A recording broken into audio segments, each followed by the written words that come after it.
દોસ્તો, જય જવાન જય કિસાન. બધાને જાજા કરીને રામ રામ.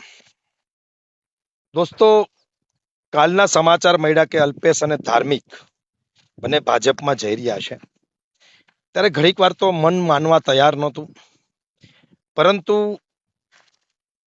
જ્યારે ખરેખર જાણવા મળ્યું કે જઈ રહ્યા છે ત્યારે ખૂબ દુઃખ થયું અને ઘણા બધા મનમાં પ્રશ્નો થયા. ઘણી બધી મગજની અંદર જૂની યાદો, જૂની વાતો, ઘણું બધું મનમાં આમ ગળમથલો ચાલી. પણ જે લોકો મેં માર્ગ કર્યું છે, જવાના છે, એને કોઈ રોકી નથી શકતું.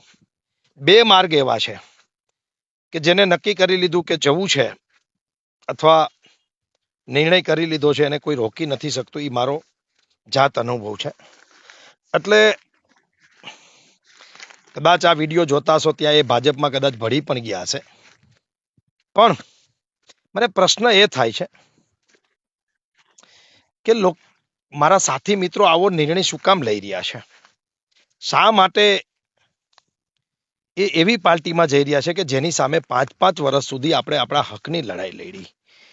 એ એવી પાર્ટીમાં શા માટે જઈ રહ્યા છે? એવી શું મજબૂરી છે, શું પરિસ્થિતિનું નિર્માણ થાય છે કે એમને ત્યાં જવું પડે છે? જે પાર્ટીએ અનેક પાટીદાર આગેવાનોને રાજકીય રીતે પૂરા કરી દીધા હોય, અનેક સામાજિક આગેવાનોનું રાજકીય કેરિયર પૂરું કરી દીધું હોય, કેશુબાપાથી લઈને છેલ્લે નીતિનભાઈ સુધીની આખી યાદી છે, એમાં મારે પડવું નથી. પણ આવી પાર્ટીમાં જવાનો નિર્ણય મારા મિત્રો શા માટે કરતા હશે? એ બહુ મોટો મારા માટે પ્રશ્ન છે. મિત્રો, મેં કીધું બે માર્ગ એવા છે કે જ્યાં જવાનું છે એ કોઈ રોકી નથી શકતું. એક ઉપર જવાનો માર્ગ અને બીજો ભાજપમાં જવાનો માર્ગ. આ બે વસ્તુ કોઈ આજના સમયમાં રોકી શકે એવી પરિસ્થિતિ છે જ નહીં. મિત્રો, મન વિચલિત હતું એટલે ગાયો ચરતી હતી ત્યાં હું આવી ગયો અને ગોવાળની સાથે ગાયો ચારી રહ્યો છું. પણ મારો પ્રશ્ન એટલો જ છે બંને મિત્રોને કે જાઓ છો, તમને શુભેચ્છાઓ છે, તમારી રાજકીય કારકિર્દી ખૂબ આગળ વધે. પણ ક્યાંક ને ક્યાંક મને એવું લાગે છે કે તમારો આ નિર્ણય હોઈ ન શકે. આ કોઈ ત્રીજી જ વ્યક્તિનો નિર્ણય હોઈ શકે. કારણ કે હું તમને બંનેને સારી રીતે ઓળખું છું. તમે મને ખૂબ હોશિયાર, બુદ્ધિજીવી અને સમજદાર છો. જો તમે ધારાસભા 2027 હોત અને ધારાસભ્યની ટિકિટ તમને મળતી હોત ને ભાજપમાં તમે જતા હોત અને જો તમે ધારાસભ્ય બનો, મિનિસ્ટર બનો, તો મને ખૂબ આનંદ થાત. જો તમે સુરત 2025ની મ્યુનિસિપલ કોર્પોરેશનની ચૂંટણી તમે લડતા હોત ને મેયર એકાદો બનતા હોત તો મને ખૂબ આનંદ થાત. પણ મને એમ લાગે છે કે આ નિર્ણય ખોટા સમયે લેવાનો હોય. આ યોગ્ય સમય નથી તમારી રાજકીય કારકિર્દીને બીજા પક્ષમાં જઈને પરિવર્તિત કરવાનો. એટલા માટે હું કહું છું કે ક્યાંક ને ક્યાંક મને એમ લાગે છે કે આ ત્રીજી કોઈ વ્યક્તિનો નિર્ણય હોઈ શકે. એ એટલા માટે હું એમ કહું છું કે આજે ક્ષત્રિય અસ્મિતા આંદોલન કરી રહ્યા છે. એમની અસ્મિતાનું આંદોલન ખૂબ તાકાતથી ગુજરાત અને ગુજરાત બહાર ચાલી રહ્યું છે. ખાસ એપી સેન્ટર રાજકોટ અને સૌરાષ્ટ્ર છે. અને પાટીદારો પણ ક્યાંક ને ક્યાંક સરકારની ખોટી નીતિઓથી નારાજ છે, ખેડૂતો નારાજ છે, બેરોજગારી, મોંઘવારી, આવા બધા જ વિષયો બધા જ સમાજના લોકોને નુકસાન કરી રહ્યા છે. એવા સમયે ભાજપ બેકફૂટ ઉપર છે ગુજરાત અને દેશમાં. એવા સમયે તમે જ્યારે આ નિર્ણય લીધો છે કે જ્યારે સૌરાષ્ટ્રના ખમતીધર 4 પાટીદારો ફાઇટ ટુ ફાઇટ ભાજપ સામે કરી રહ્યા છે. હાર જીતનો નિર્ણય કરવો બહુ મુશ્કેલ છે ભાજપ માટે. એવા સંજોગોમાં તમારી સાથે રાજકીય રીતે તમને પાર્ટીમાં ભેળવવા, એ મને લાગે છે કે અમિત શાહ અને CR પાટીલનું એક રાજકીય ષડયંત્ર હોઈ શકે. કારણ કે રાજકોટથી પરેશભાઈ, પોરબંદરથી લલિત વસોયા, જામનગરથી જેપી મારવાણિયા અને અમરેલીથી જેનીબેન ખૂબ સારી રીતે લડાઈ લડી રહ્યા છે. અને પાટીદાર સમાજ પણ ક્યાંક ને ક્યાંક ભાવનગર હોય, જુનાગઢ હોય, આવા જિલ્લાઓમાં ખૂબ તાકાતથી ભાજપની નીતિઓની સામે લડાઈ લડી રહ્યો છે.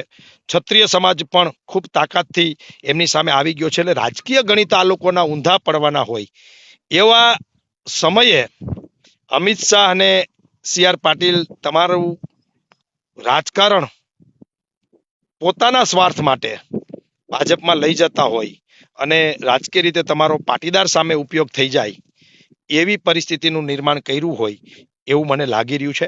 એટલે હું કહું છું કે તમે રાજકીય રીતે કોઈ પક્ષ બદલો તો એમાં મનોજ પનારાને વ્યક્તિગત કોઈ જ વાંધો ન હોય. તમારી તરક્કીમાં મારી હંમેશા શુભકામના હોય.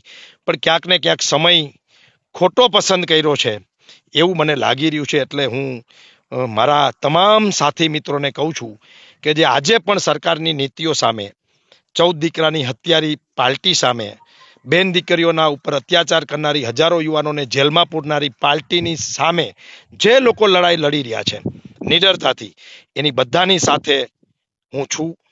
આપણા અનેક આગેવાનો હજી પણ આ સરકાર સામે, તાનાશાહી સરકાર સામે લડી રહ્યા છે. જરાય મૂંઝાવાની જરૂર નથી. જ્યાં જરૂર પડે ત્યાં કહેજો. તમારો ભાઈ તમારી સાથે છે.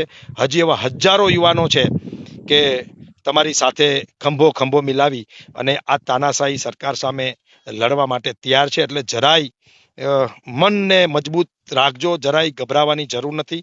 જરાય નાસીપાસ થવાની જરૂર નથી. મને એવું જ લાગે છે અમિત શાહ અને સી.આર. પાટીલનું ષડયંત્ર કે પાટીદારો અને પાટીદાર મતદારો અને ક્ષત્રિય મતદારો અને ક્ષત્રિય સમાજના આગેવાનોને ક્યાંક એવો મેસેજ દેવા માંગતા હોય આ ઘટનાથી કે અમે ગમે તે કરી શકીએ, અમે ગમે તેની સાથે ગમે તેમ કરી શકીએ, અને આપણું મનોબળ, મતદારોનું મનોબળ તોડવા માટે ક્યાંક ને ક્યાંક આ પ્રકારનું આખું એક જેને કહેવાય ને કે એમની રાજકીય ચાલ હોઈ શકે, પણ મનોબળ મતદારોનું ક્યારેય તૂટતું નથી. સમાજના આગેવાનોનું કે સમાજના કાર્યકર્તાઓનું તૂટતું નથી. રાજકીય કાર્યકર્તાઓને પણ ક્યાંક ને ક્યાંક નિલેશ કુંભાણીની ઘટના હોય કે આ ઘટના હોય એમાં મનોબળ રાજકીય કાર્યકર્તાનું તોડવા માટે પણ, ખાસ કરીને કોંગ્રેસના કાર્યકર્તાનું મનોબળ તોડવા માટે પણ, પાસના કાર્યકર્તાઓનું મનોબળ તોડવા માટે આ પ્રકારનું કામ કદાચ અમિત શાહ અને સી.આર. પાટીલ દ્વારા થતું એવું મને લાગે છે. ફરીને મારા બંને મિત્રોને શુભકામના. ખૂબ આગળ વધો. તમારી રાજકીય કારકિર્દી ખૂબ બને એવી શુભકામના. પરંતુ સાથે સાથે મોટા ભાઈ તરીકે નાની સલાહ દઉં છું કે ક્યાંય ભાજપની ટ્રેપમાં આવી ન જતા, ભાજપની ખોટી વાતોમાં ન આવી જતા, અને તમારી જાહેર જીવન, સામાજિક અને રાજકીય કેરિયર પૂરું ના કરી નાખે એનું ખાસ ધ્યાન રાખજો. અસ્તુ. જય હિન્દ, જય ભારત, જય મા ઉમા ખોડલ.